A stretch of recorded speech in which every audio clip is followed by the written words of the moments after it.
Magandang araw po, welcome po sa aking channel, Love9 TV. Patalasasan po, meron po ba kayong mga properties na napapabayaan or non-performing assets? Plan nyo ibenta, pero wala kayong oras sa pagbenta nito. Kung ito'y pagkakatiwala nyo po sa amin, tawag lang po kayo sa aking numero, usap po tayo, gawin ko po ng video for free. Yes, libre po, wala po kayong babayaran. Tutulungan pa namin kayong mabenta ang inyong property. Kami na po bala sa marketing, sa boosting or paid ads. Even sa tripping, hindi na po kayo mapapagod sa pag-entertain ng mga buyers. Kami na po bala sa lahat. Tawag lang po kayo. Nandito po tayo ngayon sa Nasugbu, Batangas kung saan meron po tayong bagong video presentation. Isang brand new modern design rest house na may swimming pool. Pwede rin pong i-convert sa private resort para ito'y maging income generating. May lot area po ito na 500 square meters. Nakabakod na po buong property. At itong bahay ay may floor area na 237 square meters. May 3 bedrooms, 2 toilet and bath. Meron din pong kabana, gym at caretaker's room na may own toilet and bath. Samahan niyo po ako, pasok po tayo. Welcome po dito sa bahay ni Sir na kung saan ito'y kanyang dream house. May pagbabago lang sa kanya ng plano, kaya ibebenta niya lang ito. Ito po'y owner's built, kaya hindi po tinipid. Double high ceiling, then may modern chandelier, may ceiling panels, at high-end po lahat ng furnishings. Fully furnished po ito, kaya lahat pong mga kagamitan na makikita nyo ay kasama po sa bentahan. Pwede po sa personal staff ni owner. Yan po yung hallway papunta sa 2 kwarto at dito naman po yung dining area na may access naman po papunta dito sa swimming pool. May basketball half court. Then ito naman po yung tinutukoy ko na kabana. Mamaya po ikutan natin yan. Balik ulit tayo dito sa loob. Yan po yung dining area. Dito naman po yung living area. Lahat pong pintuan o wooden doors ay inabot po ng 1 million. Yan po yung main door at meron pong glass panels. Check po muna natin itong master bedroom. Malaki po ang espasyo. May flute type wall panels. Then glass walls. Premium tiles po pala yung ginamit sa buong bahay. Meron na rin pong split type aircon. Lahat pong kagamitan ay brand new. May bedside table. At ito naman po yung toilet and bath. May bathroom countertop, hand wash basin, water closet with bidet, then shower enclosure, bathroom window, overhead shower, at from floor to ceiling po ang tile bathroom wall. Ito po yung toilet and bath ng master bedroom. Yan po, tunghayan nyo po ulit. Minimalist lang po siya. Simple lang pero may wow effect. Meron na rin pong wall-mounted TV.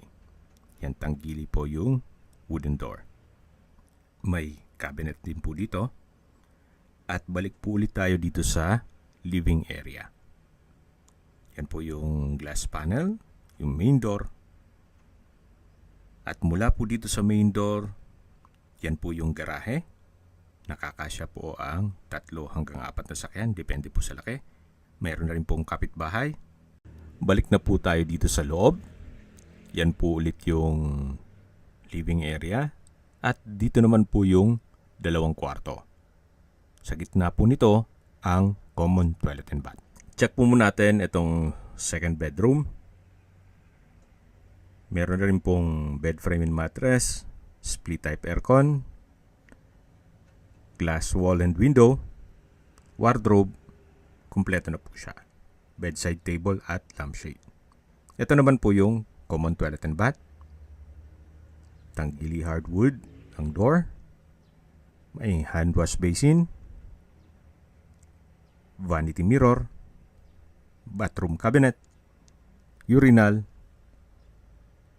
meron pong overhead shower, shower enclosure, tile bathroom wall, at bathroom window. Ito pong water closet ay meron na rin pong bidet. Kumpleto na rin po yan. At dito naman po sa kabila ay yung pangatlong kwarto. Malaki din po ang spasyo niya. May bed frame and mattress, split type aircon, pin lamps, glass wall and window. Sa kabilang side po niyan ay yung kabana. May wardrobe na rin po. Yan po yung mga kwarto o pangatlong kwarto. Ito po ulit yung living area. Dito naman po sa kabila yung dining area na may 6-seater dining set at meron na rin po itong wall-mounted TV at drop lights. Yan po yung high ceiling. Then meron pong vanity mirror sa dulo. Check na po natin ang formal kitchen. Halos katabi lang po nung isang kwarto. Kumpleto na rin po ang kagamitan dito. May inverter type na refrigerator which is brand new. May oven, gas range, microwave,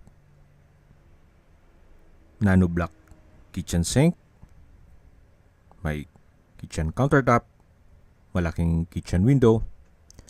Lahat pong mga kagamitan din dito ay brand new. At may presyo din po lahat yan. Hindi lang basta biniling kung saan. Medyo maselan po si owner pag sa mga kagamitan. At dito naman po, supposedly ito po ay maid's room. Check po natin. Pero sa ngayon, ginawa siyang laundry area o service area. Pero depende pa rin po yan sa inyo kung anong magiging use nyo sa kwartong yan. Balik po ulit tayo dito sa may living area, main door, at dito po yung dining area. Labas na po tayo. Yan po yung basketball court. Kung sakali pong i-convert nyo ito sa Airbnb, hindi po maboboring ang inyong guest. May paglararoan po sila habang yung iba naman ay nag-swimming. Yan po yung concrete fence. Lahat pong 500 square meters ay nakabakod na. At ito po yung kabana na may glass wall. Naka-tile flooring din po dito sa area to. Pasensya na po kung medyo namamalat ang ating boses at may ubot sipon po tayo.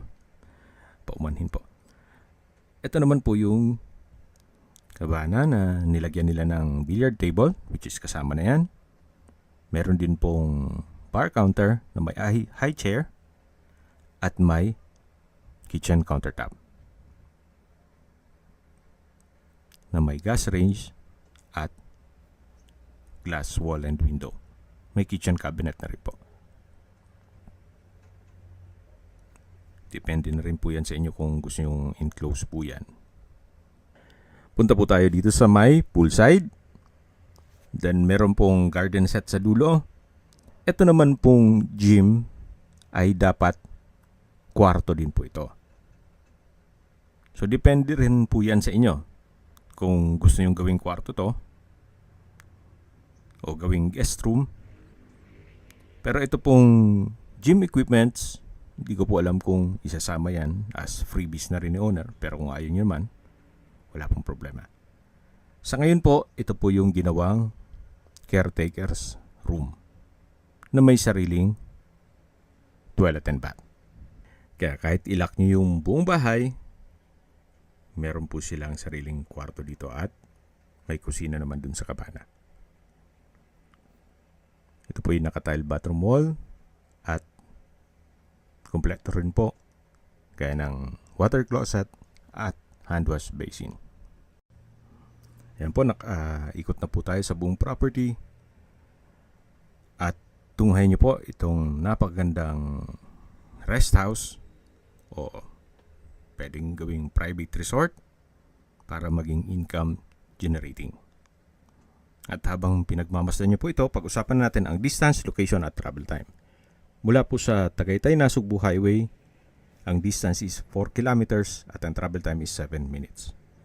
Gaya po ng banggit ko kanina, mula po sa main road, ito po ay inner lot. Kaya please manage your expectation kung papunta tayo dito sa property. Mula naman po sa bayan ng Nasugbu, kung saan kumpleto na po doon gaya ng public market, groceries, convenience store, remittance center, banks, schools, church at hospital, even beach resorts. Ang distance is 10 kilometers at ang travel time is 18 minutes. At yan po yung lagi kong binabanggit sa inyo na dapat nyo i-consider sa paghanap ng property ay yung meron pong malapit na hospital. Hindi ko naman po sinasabing sakitin kayo. Yan naman po for emergency purpose lang naman. At mula naman po sa Twin Lakes, ang distance is 32 kilometers at ang travel time is 40 minutes. Mula naman po sa Tagaytay, ang distance is 41.1 kilometers at ang travel time is 1 hour and 10 minutes. Mula naman po sa Manila o sa airport, ang distance is 108.9 kilometers at ang travel time is 2 hours and 23 minutes. Okay, recap lang po sa mga nag-skip po ng video. Summarize ko lang po. Ito pong property ay nasa Nasugbu, Batangas. Ito po ay pre-owned or you might consider this as brand new property. Gawa ng hindi naman po ito tinitirahan ni owner. Ito po ay may lot area na 500 square meters, may floor area na 237 square meters, fully furnished, may swimming pool at nakabakod na po buong property. Binebenta po ito ni owner sa halagang 13.5 million pesos net. Ibig pong sabihin, si buyer na po ang sasagot sa lahat ng taxes at expenses with regard to documentation. Kung may mga katanungan po kayo, tawag lang po kayo sa aking numero. At sa mga kababayan naman natin nasa ibang bansa, meron po akong WhatsApp, Viber at Telegram. Same number lang po, 0917-316-3399.